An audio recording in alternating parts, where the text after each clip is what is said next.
Sir, Mekedatu அணைனா என்ன? தமிழ்நாடு கர்நாடகா பார்டர்ல காவிரி ஆறு வரப்போ அது ஒரு குறுகிய இடத்துல, அதாவது கார்ஜ்னு சொல்லுவாங்க. அது பேர் மேகதாடு கார்ஜ். மேகதாடு ஏன் இப்ப ஃபேமஸ்னா, கர்நாடக அரசு மேகதாடு அந்த இடத்துல ஒரு டேம் கட்ட போறோம் நாங்க அப்படின்னு கிட்டத்தட்ட ஒரு 50 வருஷமா சொல்லிட்டு இருக்காங்க. இப்ப கொஞ்சம் தீவிரமா சொல்றாங்க. அவங்க ஊர்ல டேம் கட்டுறதுல நமக்கு என்ன பிரச்சனை? தமிழ்நாட்டுல 8 கோடி மக்கள் இருக்கிறாங்க. இந்த 8 கோடி மக்கள்ல கிட்டத்தட்ட 5.5 கோடி மக்கள் காவிரி நம்பி இருக்கிறாங்க. அதுல கிட்டத்தட்ட 40 லட்சம் விவசாயிகள். மேட்டூர் டேம்ல 96 டிஎம்சில இன்னைக்கு 40 டிஎம்சி தான் இருக்கு. அந்த 40 டிஎம்சியும் குடிக்கிறதுக்கு தான் நம்ம வச்சிருக்கிறோம். காவிரி டெல்டால குருவை, சம்பா, ஆலடி இந்த மூணுமே நம்ம கல்டிவேட் பண்றோம். இப்போ குருவை சீசன்ல தண்ணி இல்ல. லாஸ்ட் 7 இயர்ஸ்ல 6 இயர்ஸ் கரெக்டா ஜூன் 12 மேட்டூர் டேம் திறந்து விட்டு இருக்கிறோம் குருவை கல்டிவேஷனுக்கு. இந்த வருஷம் திறக்க முடியல, ஏன்னா தண்ணி இல்ல. மேகதாது டேம் கட்டினாங்கன்னா சுத்தமா ஒரு சொட்டு குடிக்கிறது கூட தண்ணி வராது. அப்போ எனக்கு எந்த பிரச்சனையும் இல்ல.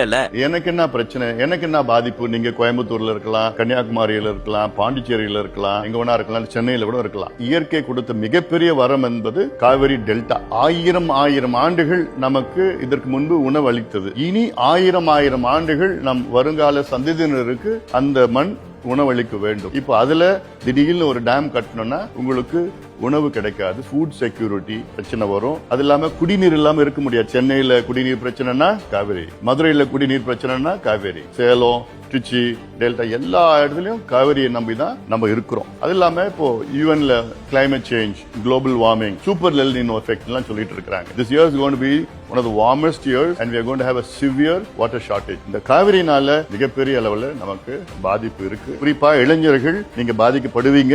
everyone will be affected. இதுக்கு நான் என்ன சார் பண்ண முடியும்? உங்ககிட்ட நாங்க எதிர்பார்க்கிறது, இதை அழுத்தம் கொடுங்க, இது எல்லாத்துக்கும் ஷேர் பண்ணுங்க, இது வெளியில கொண்டு வாங்க, இதுல ரீல்ஸ் போடுங்க, பதிவு போடுங்க, ட்விட்டர்ல, சோசியல் மீடியால ஷேர் பண்ணுங்க, ஒரு அவேர்னஸ் கொண்டு வாங்க. நீங்க எல்லாம் சோசியல் மீடியா மூலமா ஒரு ஆட்சி மாற்றத்தையே நீங்க கொண்டு வந்திருக்கீங்க. நிச்சயமா இந்த மேகதாது அணை தடுக்கிறதுக்கு உங்களால உறுதியா முடியும். இதை தடுத்தே ஆக வேண்டும். இதை தடுத்தாதான் தமிழ்நாட்டு மக்கள் வரும் காலத்துல சுயமரியாதையோட வாழ முடியும். சார், வீடியோ ஆரம்பிக்கிறப்போ ஒரு குறியீடு காட்டினீங்களே, அதுக்கு என்ன அர்த்தம்? கர்நாடகாவில் மேகதாது அணை கட்டினாங்கன்னா தமிழ்நாடு மக்கள் மேகதாது அணையை தடுப்போம், காவிரியை காப்போம்.